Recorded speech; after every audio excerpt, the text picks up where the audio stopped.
वर्षभरापूर्वी जेव्हा जेव्हा विधिमंडळाचं अधिवेशन व्हायचं तेव्हा मंत्रिमंडळ विस्ताराचा मुद्दा चर्चेत यायचा। मात्र सध्या महाराष्ट्राच्या अधिवेशनात चर्चा रंगतेय ती विरोधी पक्षनेतेपदाची। कुठल्याही एका पक्षाला 10% जागा नसल्यामुळे रखडलेलं विरोधी पक्षनेतेपद अजूनही रखडलेलंच आहे।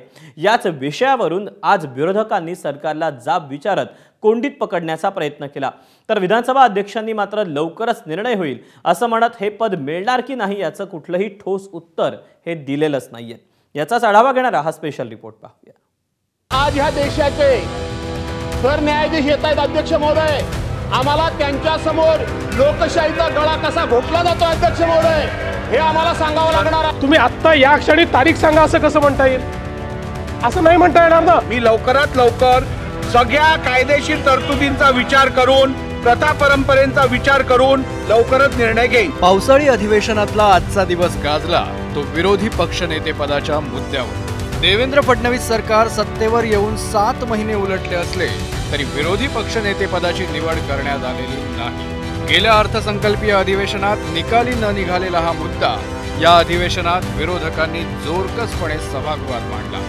देशाचे सरन्यायाधीश भूषण गवई यांचा आजच विधिमंडळात सत्कार समारंभ आयोजित करण्यात आला होता। हेच निमित्त साधत विरोधकांनी सरकारला यावरून जाब विचारला।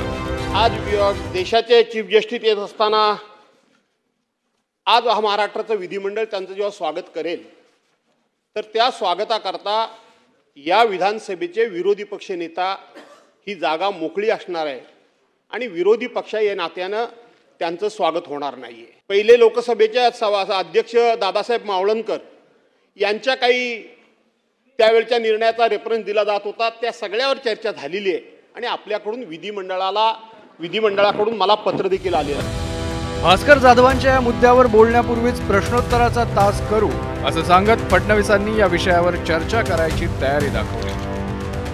हा मुद्दा जो आपण मांडताय काय हरकत नाही मांडायला, अध्यक्ष परमिशन त्यांच्या हातात आहे, पण मी अशी विनंती करतो की प्रश्नोत्तराचा तास करू। एकच आपल्या भूषण गवई साहेबांचा अभिनंदनाचा प्रस्ताव तो करू आणि त्यानंतर मी पण अध्यक्षांना विनंती करतो की भास्कररावांना म्हणणं मांडण्याची परवानगी आपण द्यावी आणि त्याच्यावर योग्य जी काही चर्चा करून निर्णय करायचा तो करावा। मात्र मुख्यमंत्र्यांचा हा प्रस्ताव विरोधकांनी मान्य न करता अधिकच आक्रमक पवित्रा घेतला। विरोधी पक्षनेते पदाबाबत निर्णय न घेणाऱ्या सरकारचा कारभार थेट सरन्यायाधीशांसमोर मांडण्याचा इशारा त्यांनी दिला। आज ह्या देशाचे सरन्यायाधीश येत आहेत अध्यक्ष महोदय, आम्हाला त्यांच्या समोर लोकशाहीचा गळा कसा घोटला जातो अध्यक्ष महोदय हे आम्हाला सांगावं लागणार आहे, हे आम्हाला बाहेर जाऊन बोलावं लागणार आहे। सन्माननीय सदस्य भास्करराव जाधव साहेबांनी हा निर्णय घ्या। विरोधकांच्या इशाऱ्यानंतर विधानसभा अध्यक्ष राहुल नार्वेकरांनी विरोधी पक्षनेतेपदाचा मुद्दा विचाराधीन असल्याचं सांगत लवकरच निर्णय होईल असं आश्वासन दिलं। मी लवकरात लवकर सगळ्या कायदेशीर तरतुदींचा विचार करून, प्रथा परंपरेचा विचार करून लवकरच निर्णय घेईन।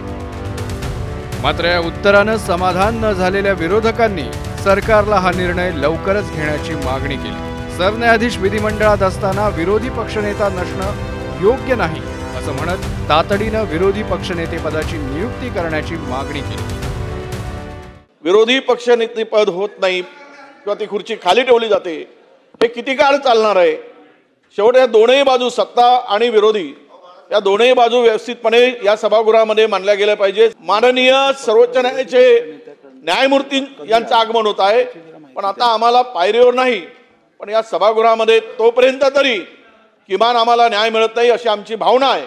म्हणून आम्ही सर्व वॉकआउट करायचा निर्णय घेतला अध्यक्ष महोदय। अध्यक्ष महोदय, मुख्य न्यायाधीश येणार आहेत, त्यांचं स्वागत करायला आम्ही सगळे उत्सुक आहोत, पण सभागृहाने त्यांचं स्वागत करताना, विधिमंडळाने स्वागत करताना महाराष्ट्राच्या लोकशाहीच्या परंपरेत देशाच्या विधानसभेचा विरोधी पक्ष नेताच नाही अशी परिस्थिती असणं योग्य नाही आणि म्हणून माझी विनंती आहे की लवकरात लवकर तुमचा उद्देश आहे, तुम्हाला करायचंच आहे।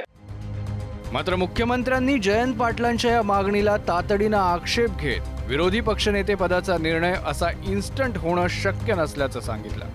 हे लवकरात लवकर झालं पाहिजे ही भावना असणं ठीक आहे, इथे मांडलं हे ठीक आहे, आत्ताच करा असं कसं म्हणता येईल? शिवाय विधानसभा अध्यक्षांवर शेरेबाजी करणाऱ्या विरोधकांना उत्तरही दिलं। हे लवकरात लवकर झालं पाहिजे ही भावना असणं ठीक आहे, इथे मांडलं हे ठीक आहे, आत्ताच करा असं कसं म्हणता येईल? असं कसं म्हणता येईल? सगळ्या महाराष्ट्राला हे माहिती आहे की अध्यक्ष निष्पक्ष आहेत, स्वतःचे निर्णय स्वतः घेतात, फक्त तुमच्या मनात काळबेर आहे.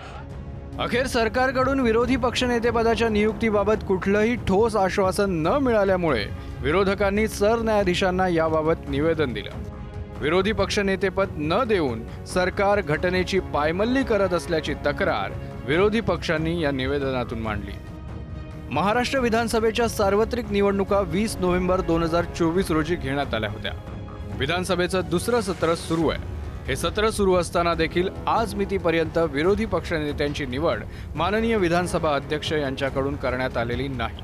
महाराष्ट्र राज्याचं मुख्यमंत्रीपद जसं घटनात्मक आहे, त्याचप्रमाणे विरोधी पक्षनेता हे पद देखील घटनात्मक पद आहे. केवळ विधानसभा अध्यक्षांचा अधिकार असल्यामुळे त्यावर निर्णय न घेणं ही देखील घटनेची पायमल्ली आहे. संविधानाचे पाईक म्हणून आणि लोकशाहीच्या 4 स्तंभापैकी एका स्तंभाचे प्रमुख म्हणून ही बाब आपल्या निदर्शनास आणून देऊ इच्छितो.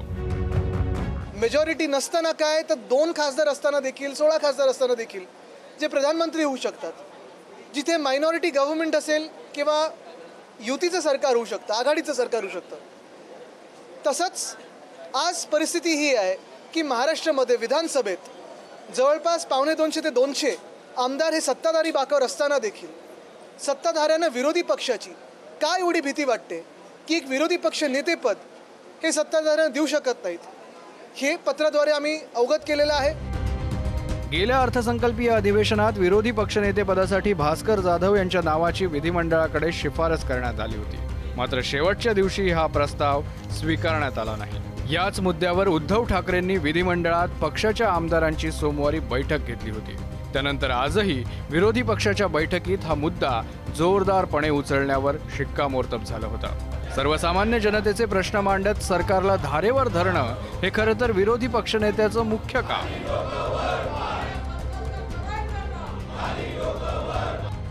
मात्र जनतेचे प्रश्न मांडण्यासाठी विरोधकांना आवश्यक असणारी शक्ती ही पद मिळवण्याच्या संघर्षातच खर्च होणार की काय, अशी चर्चा आता सुरू झाली आहे.